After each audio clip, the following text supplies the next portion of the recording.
नासिर बाग conference की किसी एक गाली का भी हम जवाब नहीं देना चाहते, ना पहले कभी दिया है, बल्कि हक की खातिर गालियां मिलें तो इससे हमें लज्जत आती है। लेकिन वहां जो दीन पर हमला किया गया है उसका जवाब हम पे फर्ज है, और हमला भी वो हाफिजुल हदीस का बेटा करे तो हाफिजुल हदीस कॉन्फ्रेंस में उनकी रूह के सामने हाजिर होते हुए मैं उस फिक्री वारदात और रिफ्ज का रद्द करना चाहता हूं।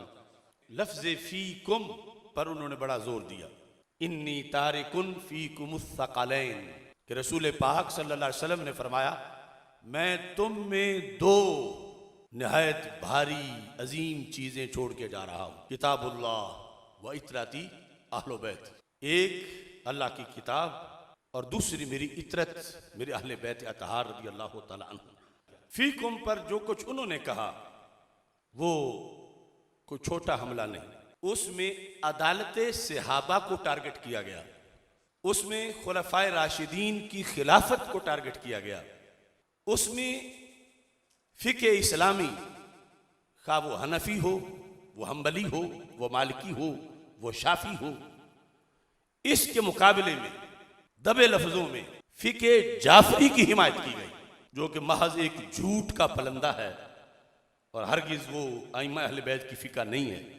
आज तक तो वो खुद भी यही बयान करते रहे कि सहाबा में यारे हिदायत हैं, मेयारे हक हैं। अब वो इस नहज पर हैं कि सहाबा मेयारे हक या मेयारे हिदायत हैं तो आल के सदके हैं, और अगर वो आल के पीछे पीछे ना चलें तो फिर उनकी हिदायत की कोई गारंटी नहीं। हदीस में आता है कि रसूल पाक ने फरमाया, और ये हदीस सियासता में जामे तिरमिज़ी में मौजूद है, कि मेरे सहाबा मैं तुम में दो चीजें ऐसी जो शकल है वजन है वो तुम में छोड़ के जा रहा हूं, जब तक तुम उनके साथ रहोगे, तमस्सुक रखोगे, तो मैं तुम्हें तसल्ली देता हूं, अपने अल्लाह ने मुझे बताया है कि लन तदिल्लू, तुम्हारा ताल्लुक उन दो शकल से रहा तो हरगिज़ तुम गुमराह नहीं होगे। रसूल पाक ने जब फरमाया वो दो शकल क्या है, तो क्या है वो शकल, एक फरमाया मेरी आल है और एक कुरान पाक है। फरमाया कुरान पाक से और मेरी आल से तुम्हारा तमस्सुक रहा ना, तुम्हारे हाथों में दामन रहा उनका और तुम उनके पीछे चले, उनके अहकाम माने, तो मैं तुम्हें तसल्ली देता हूं कि तुम हरगिज़ गुमराह नहीं हो। अच्छा, आजकल लोग जुल्म पे आए हुए हैं और डटे हुए, मैं उनसे पूछता हूं कि आप तो ये सोच रहे हो आल गुमराह हो सकती है, सहाबा नहीं हो सकते। मैंने कहा हुजूर ने ये जो फी कुम फरमाया कि तुम मैं छोड़ कर जा रहा हूं, तो ये कौन थे जिनमें हुजूर छोड़ कर गए? मेरा आपसे सिर्फ ये सवाल है, फी कुम तुम मैं छोड़ रहा हूं, मैं छोड़ रहा हूं दो शकल तुम में, कोई साहिब इल्म मुझे बताया ये कुम के मुखातिब कौन है, किन के पास छोड़ रहे थे हुजूर? तो सहाबा को फरमा रहे हैं कि अगर तुम्हारे बैत के साथ रहे तो मैं मोहम्मद तुम्हें तसल्ली देता हूं मेरे साहबी तुम गुमराह नहीं होगे। लोग तो आल को गुमराह कह रहे हैं और हुजूर सहाबा को कह रहे हैं कि तुम मैं छोड़े जा रहा हूं, अपनी आल भी, अहले बैत भी और कुरान भी, और एक दूसरे से शान में बड़े हैं ये। हाँ, और अगर तुम्हारा ताल्लुक मेरे अहले बैत से रहा और कुरान से रहा तो मैं तुम्हें बताता हूं कि तुम गुमराह नहीं होंगे। तो तू ये तो सोच लिया कि सहाबा गुमराह नहीं होंगे, ये नहीं सोचा किस वजह से गुमराह नहीं होंगे। तो ये जो फी कुम हुजूर ने फरमाया, मैं फिर दोहरा रहा हूं, ये किसे फरमाया? सहाबा को ही फरमाया। तो कमले हो, तकरीर सोच के किया करो, जिनका दामन हाथ में हो तो सहाबा गुमराह नहीं हो सकते। नजूम हिदायत है, हिदायत के सितारे हैं, उनको हुजूर फरमा रहे हैं तुम्हारे बैत के साथ रहना, और याद रखो सहाबा अहले बैत के साथ ही रहे, मगर किसी भी तावील से जब इख्तिलाफ शुरू किया उस दिन से फिर उम्मत कभी इत्तेफाक से नहीं बैठी। हदीस सही है, लेकिन वारदात वो है जो रवाफिज करते हैं। अब इस माने को खोलने के लिए मैं आपके सामने चंद हदीसें रखता हूं।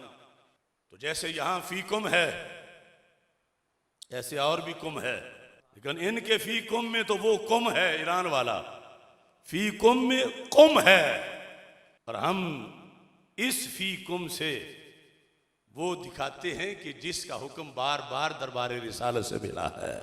सैयद आलम नूर मुजस्सम शफी मुअज्जम सल्लल्लाहु अलैहि वसल्लम का ये फरमान जामे तिरमिज़ी में भी है।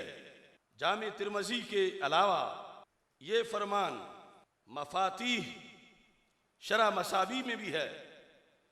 यानी अगर कोई मांगे तो सैकड़ों किताबों से हम ये हदीस शरीफ दिखा सकते हैं कि रसूल अकरम सल्लल्लाहु अलैहि वसल्लम ने दुनिया से तशरीफ ले जाते हुए एक कुम फरमाया। हज़रत इरबाज बिन सारिया रावी हैं, मफाती की जल्द 1 सफ़ा नंबर 271 है, तिरमिज़ी में भी है, मिशकात शरीफ में भी है। लफ्ज़ क्या है? नबी अकरम सल्लल्लाहु अलैहि वसल्लम गुफ्तगू फरमा रहे थे, कअन्ना हाज़िही मौइज़ा मुवद्दिइन। सहाबा कहते हैं लगता था आज हमें सरकार अलविदाई तकरीर सुना रहे हैं, कि आज सरकार हमसे रुखसत हो रहे हैं और हमें जाते हुए लहे अमल दे रहे हैं।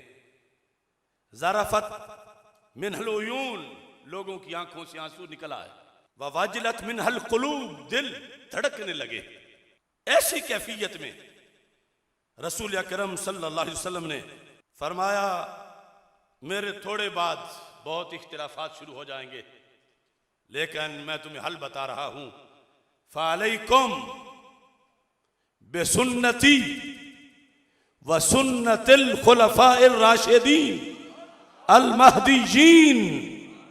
इख्तिलाफ का हल ये है कि लोगों, तुम पर मेरी सुन्नत लाजिम है, और मैं मोहम्मद होकर, मैं तुम्हारा नबी होकर, मैं आखिरी पैगंबर होकर, मैं साहिब शरीयत होकर तुम पर ये वाज़े कर रहा हूं कि तुम पर मेरी सुन्नत भी लाजिम है, मेरे खुलफा की सुन्नत भी लाजिम है। इस बात पर इजमा है कि जो रसूल पाक सल्लल्लाहु अलैहि वसल्लम ने अल्फाज बोले, व सुन्नतिल खुलफाइर राशिदीन अल महदीयीन, कि वो खुलफा जो हिदायत याफ्ता हैं, हिदायत देने वाले हैं। इजमा है कि यहाँ मुराद पहले नंबर पे हजरत सिद्दीक़ अकबर रज़ी अल्लाह तआला अन्हु, फिर हजरत फारूक आज़म रज़ी अल्लाह तआला अन्हु है, फिर हजरत उस्मान गनी रज़ी अल्लाह तआला अन्हु है, फिर हजरत मौला अली रज़ी अल्लाह तआला अन्हु है। तो जिन्हें अपनी हिदायत के लिए रोजाना पूछना पड़े अहले बैत अतहार से, उनकी सुन्नत दूसरों को कैसे निजात दिलाए। और यहां सिर्फ जवाज नहीं कि तुम पर मेरी सुन्नत पर अमल करना भी जायज है और खुलफा की सुन्नत पर भी अमल करना जायज है, नहीं, लाजिम है तुम पर मेरी सुन्नत पे अमल करना भी लाजिम है और मेरे खुलफा की सुन्नत पर भी अमल करना लाजिम है। जब ये कुम सरकार फरमा रहे थे, तो ये सरकार किन्हें फरमा रहे थे? जामे जलालिया में बैठने वालों, मैं आपसे पूछता हूं, ये कुम भी सहाबा को था, मगर सहाबा के कायद इससे बाहर थे। ये कुम अहले बैत अतहार के लिए था और अहले बैत के शेखुल इस्लाम इससे बाहर थे, हजरत सिद्दीक़ अकबर रज़ी अल्लाह तआला अन्हु। क्योंकि जब उर्फ आम में उस मौका की मुनासिबत से लफ्ज़ सहाबी बोला जाता है, तो फिर आल भी सहाबा में ही शुमार होती है जिन्होंने सरकार का दीदार किया। उनको डबल फजीलत है कि आल भी हैं, सहाबी भी हैं। तो जो चीज अलैकुम से लाजिम कर रहे थे क़यामत तक के लिए, मसलन आज कोई सैयद है, उसने नमाज पढ़नी है, उसे मतलूब है कि मुझे हिदायत कहां से मिले, तो सरकार फरमाते हैं, एक तो तुझ पे मेरी सुन्नत लाजिम है और दूसरी 15वीं सदी के सैयद तुझ पे मेरे सिद्दीक की सुन्नत लाजिम है, फारूक की सुन्नत लाजिम है, उस्मान की सुन्नत लाजिम है, मौला अली की सुन्नत लाजिम है रज़ी अल्लाह तआला अन्हुम। तो अब अगर यहां फी कुम होने के बावजूद मतलब ये वाज़े हो रहा है कि फिक़े खुलफ़ाए राशिदीन, फिक़े सहाबा में यारे हिदायत हुक्म था, उनको यकीनन था और अमल किया। वो हुक्म तमस्सुक का था, आज भी है। मोहब्बत इनसे करना, इनकी उल्फत दिल में रखना। जैसे बुखारी में है, हजरत सिद्दीक़ अकबर रज़ी अल्लाह तआला अन्हु ने फरमाया, उरकुबू मुहम्मदन सल्लल्लाहु अलैहि वसल्लम फी अहले बैतिही। ऐ लोगो, अगर सरकार मदीना सल्लल्लाहु अलैहि वसल्लम को राजी करना है तो सरकार की आल को राजी करो। आले मोहम्मद अलैहिस्सलाम की खुशनूदी में सरकार की खुशनूदी है। मगर ये हरगिज मतलब नहीं कि सिद्दीक़ अकबर को हिदायत तब मिलेगी कि जब आल उन्हें हिदायत देगी, और अगर आल ने हिदायत ना दी तो वो हिदायत नहीं पा सकेंगे माज़अल्लाह। उनकी हिदायत का मदार ज़ाते रसूल अलैहिस्सलाम पर है और अहले बैत अतहार की हिदायत का मदार भी ज़ाते रसूल अलैहिस्सलाम पर है।